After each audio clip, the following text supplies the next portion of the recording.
Jumpa lagi di channel YouTube Dynamic. Halo guys, balik lagi ke channel YouTube Dynamic Auto Sounds. Nah, kali ini kita akan membahas tips and tricks ya. Sebelumnya dari YouTube banyak pertanyaan minta dibahas tentang crossover ya, guys. Nah, kali ini saya agak mengundang Andre dari Audio Plus. Dia juga tahu technical tentang crossover. Nah, kita akan bahas dari pertama basicnya dulu ya, crossover. Apa itu crossover, Dre? Bisa dijelasin secara basic? Oke, secara basic crossover itu seperti lampu lalu lintas. Jadi dia yang mengatur signal mana yang ke Twitter ini, lalu signal mana yang ke midrange ini. Jadi kalau ke Twitter disebutnya high pass crossovernya. Jadi high itu nada tinggi, pass lewat. Berarti ada nada tinggi yang boleh lewat, yang nada rendah tidak lewat, atau dikurangi lah, tidak sepenuhnya hilang tapi dikurangi, seperti mobil direm gitu pelan. Nah, kalau mid range dia ada high pass, ada juga low pass. Nah, kalau low pass itu yang low boleh lewat, yang high nggak boleh lewat. Jadi ketika dia ketemu dengan Twitter, maka nada tingginya ada di Twitter, nada rendahnya atau nada tengahnya ada di mid range.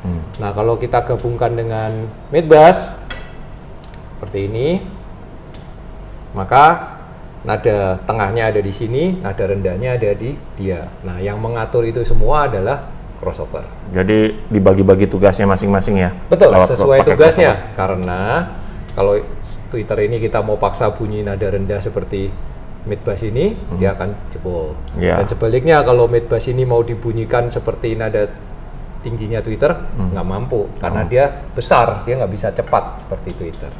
Bisa dijelasin juga bagaimana cara kerjanya crossover tuh secara detail gitu? Oke, pada prinsipnya crossover itu dibagi dua, ada yang pasif, ada yang aktif. Kalau pasif seperti ini. Nah, pasif itu kenapa disebut pasif? Karena dia tidak pakai listrik. Jadi nggak perlu pakai strom lah, tanpa strom pun dia hidup. Nah, penempatannya sebelum speaker, sesudah amplifier. Jadi bisa dilihat. Ya, kalau dari amplifier dia ke pasif dulu, baru ke speaker. Kalau aktif, dia sebaliknya. Kalau aktif disebut aktif karena misalkan ini DSP ini bisa berfungsi sebagai crossover aktif. Nah, karena dia disebut aktif karena dia pakai listrik, jadi ada stromnya, ada strom yang harus masuk ke dia. Nah, penempatan DSP ini sebelum amplifier. Jadi crossover aktif, baru ke amplifier, baru ke speaker. Jadi posisinya berbeda. Yang satu di tengah-tengah ampli dan speaker, yang satu kalau aktif sebelum ampli. Ya. Jadi di cutting dulu, baru masuk ke sini amplifier. Itu aktif. Kalau pasif, setelah keluar dari amplifier, di cutting baru ke speaker. Oke. Jadi kalau pasif seperti ini, boleh dijelaskan fungsi-fungsi komponennya apa aja gitu loh. Jadi bisa dijelaskan secara simpel aja. Secara singkatnya ya, kalau pasif crossover selalu komponennya sebenarnya cuma ada 3. Yang pertama adalah kapasitor, yang kedua adalah induktor yang seperti ini, dan yang ketiga adalah resistor. Bisa yang putih seperti ini maupun yang bergelang-gelang seperti ini. Nah, 3 ini masing-masing berfungsi menjadi satu kesatuan, menjadi pembagi. Yang mana yang ke speaker A, mana yang ke speaker B, mana yang ke speaker C, dan seterusnya. Oh, jadi ini ada fungsi-fungsi sendiri? Ya. Bisa dijelasin singkat ini fungsinya? Nah, kalau kita taruh hanya 1 biji saja, kapasitor ini berfungsi sebagai high pass. Jadi high frekuensi boleh lewat, biasanya untuk Twitter. Kalau induktor, itu fungsinya low pass, jadi low frekuensi boleh lewat, high frekuensi nggak boleh lewat, jadi dia lebih ke buffer. Nah, nanti bisa juga dikombinasi. Wah, saya mau remnya lebih curam, seperti mobil kita mau remnya lebih curam, kapasitornya digabung dengan induktor ini yang kecil. Dia jadi remnya lebih curam. Bisa lah. Nanti mungkin kita bisa bahas lebih detail kalau mengenai komponennya di video lain. Jadi kelebihannya apa nih kalau pakai passive crossover ini nih? Yang paling pertama sebetulnya keuntungan passive crossover adalah bisa merubah impedance speaker. Jadi impedance itu begini. Speaker ini kan sering kalau kita tempel pakai multitester gitu keluar, orang bilang nih speaker 4 ohm. Sebenarnya speaker itu 4 ohm tidak seperti itu. Dia itu mempunyai kurva impedance karena listrik dari power ini adalah AC bukan DC. Jadi bentuknya adalah kurva. Nah, kurva itu masing-masing speaker spesifik unik. Kalau kita pasang crossover pasif, maka impedance tadi bisa kita rubah bentuknya. Jadi dari yang seperti ini bisa kita rubah begini atau bagaimana. Nah, tujuannya apa? Kalau impedance-nya tinggi, berarti kan tahanan si speaker tinggi. Power ini katakan 4 ohm 100 watt. Kalau 8 ohm kan tinggal 50 watt.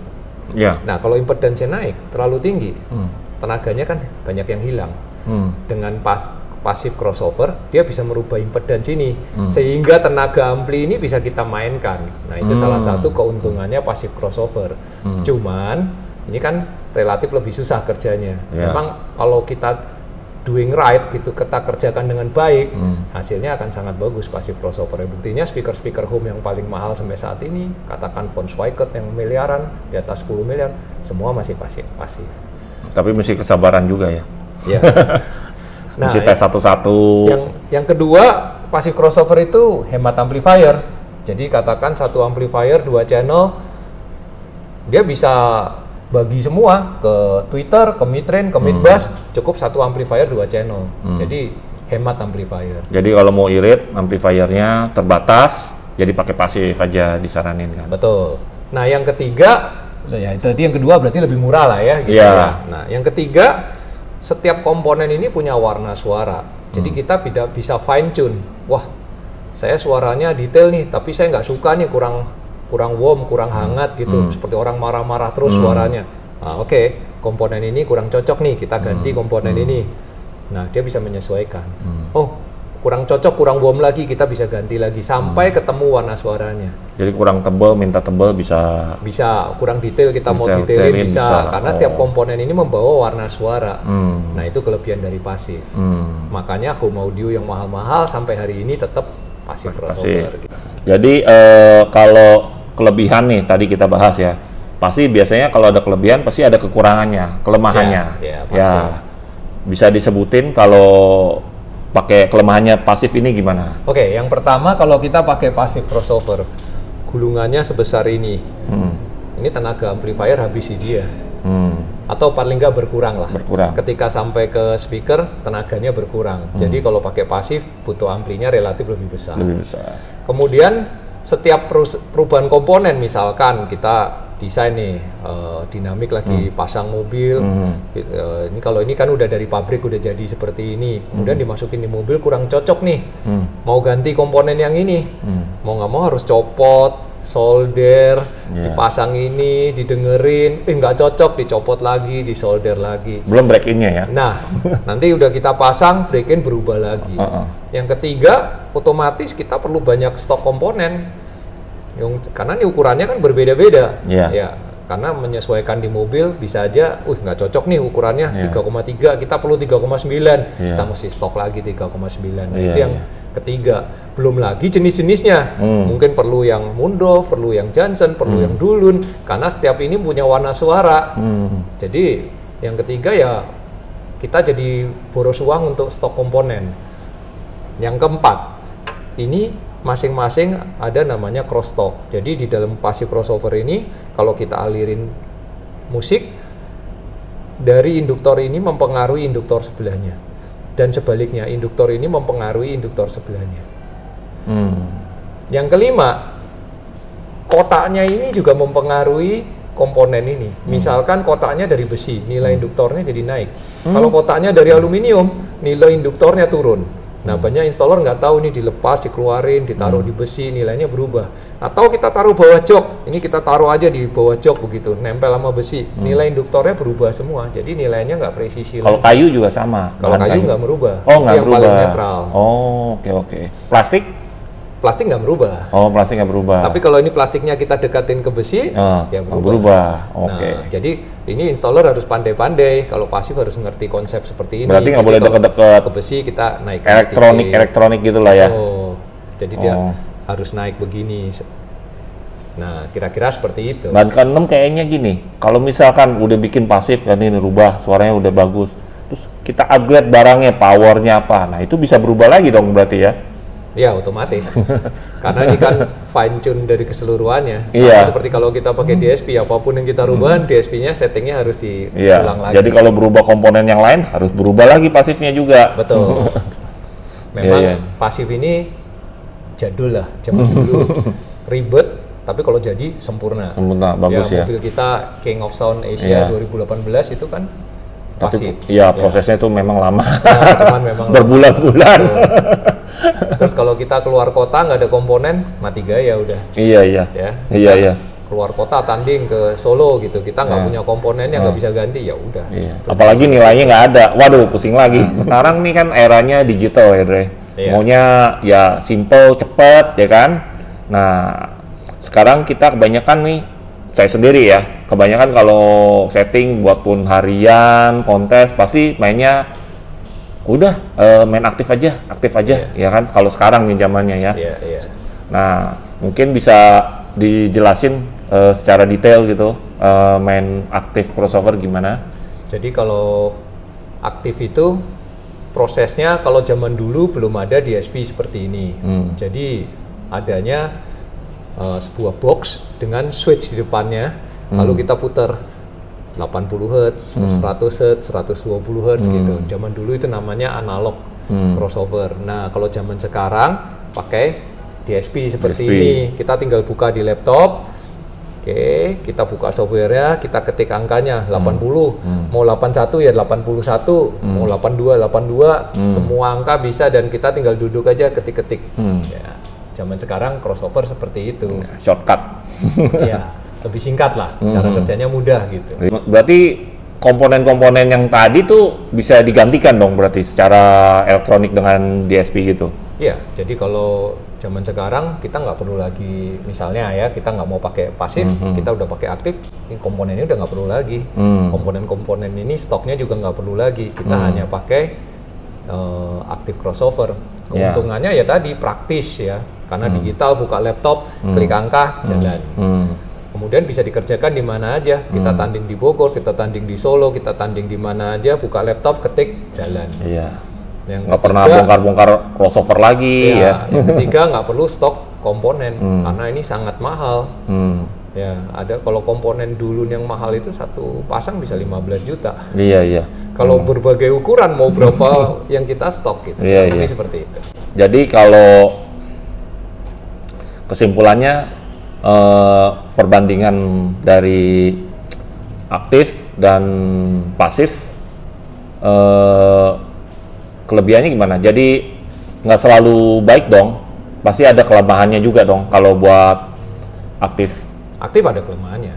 Yang pertama karena aktifnya ini signal yang sebelum masuk ampli yang di crossover, maka jumlah amplinya harus banyak.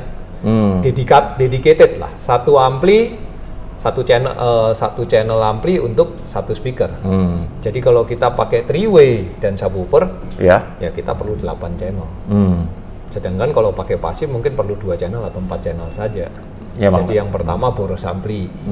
Ya, kemudian yang kedua karena kita kerjanya di digital, setiap kita katakan punya head unit Pioneer gitu. Kan analog dia RCA. Ya, benar. Di dalam sini harus di-convert menjadi digital. Diproses. Wah, kita ketik-ketik di sini kan dalam proses yang digital. Kemudian waktu mau keluar dirubah lagi menjadi analog, masuk ke ampli. Nah, proses dari analog ke digital dan digital ke analog ini memerlukan namanya ADC, analog to digital converter, dan DAC atau digital to analog converter yang bagus. Kalau nggak bagus ya sama aja, distorsi. Iya. Makanya kalau orang home yang high end sampai hari ini bilang teknologi aktifnya belum mencukupi ya karena tadi itu salah satunya processingnya ini masih ada distorsi di signal digitalnya. Digital. Ya, yang ketiga ya itu tadi nggak bisa fine tune warna suara. Jadi bisa menjadi kelemahan pasif tapi juga bisa menjadi kelemahan aktif. Karena kalau kita waduh pakai aktif suaranya nggak suka nih, ya udah nggak bisa apa-apa. Nggak bisa lagi. Masa mau kita ganti yang di dalam sini?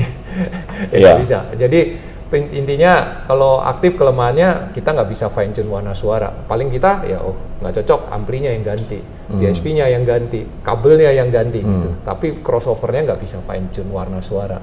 Yang saya tahu sih kalau main aktif, jadi gini, kalau dibandingin pasif ya, kalau main aktif kita ganti kabel atau upgrade power itu beda jauh banget dibandingin dengan pasif.